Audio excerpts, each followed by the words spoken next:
Welcome to 29 news. Amruthaluru మండలం బోడపాడు గ్రామంలో నూతన గ్రామ తెలుగుదేశం పార్టీ కార్యాలయంను ప్రారంభించిన మాజీ మంత్రి నక్కా ఆనందబాబు. అమృతలూరు మండలం బోడపాడు గ్రామంలో ఎడ్లపాటి ఉమా మహేశ్వరరావు వర్ధంతి సందర్భంగా ఆయన విగ్రహానికి నివాళులర్పించి తదుపరి బోడపాడు గ్రామంలో నూతనంగా ఏర్పాటు చేసిన గ్రామ తెలుగుదేశం పార్టీ కార్యాలయంలో ప్రారంభించిన మాజీ మంత్రి నక్కా ఆనందబాబు. బోడపాడు గ్రామంలో 10 కుటుంబాలు వైసీపీ పార్టీ నుండి తెలుగుదేశం పార్టీలోకి కండువ కప్పికి ఆహ్వానించిన తెలుగుదేశం పార్టీ మాజీ మంత్రి నక్కా ఆనందబాబు.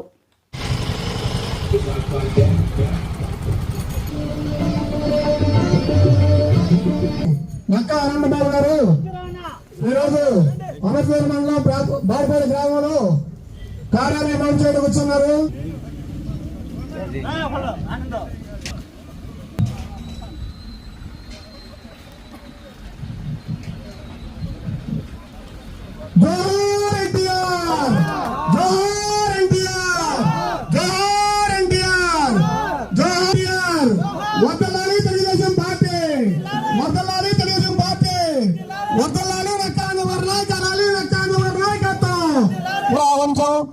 ఈ సమావేశం గౌరవనీయులు మాజీ మంత్రి గౌరవనీయులు మాజీ మంత్రివర్యులు మనందరి ఆప్తులు ఆనందబాబు గారికి, కుమారులు శివకేశ్వర ప్రసాద్ గారికి ధన్యవాదాలు తెలియజేస్తాను. శివకేశ్వర ప్రసాద్ గారు థ్యాంక్స్ అండి. కృతజ్ఞతలు సార్. గ్రామంలో బిగిన్ చేసి ఇక్కడి నుంచే రాజకీయ కార్యకలాపాలు చూస్తూ బిగిన్ చేసి మనందరం ఇక్కడ హృదయపూర్వక ధన్యవాదాలు తెలియజేస్తూ సెలవు తీసుకుంటాను. అదేవిధంగా వారిని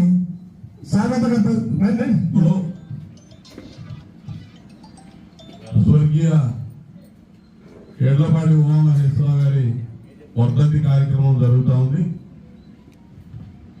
వారికి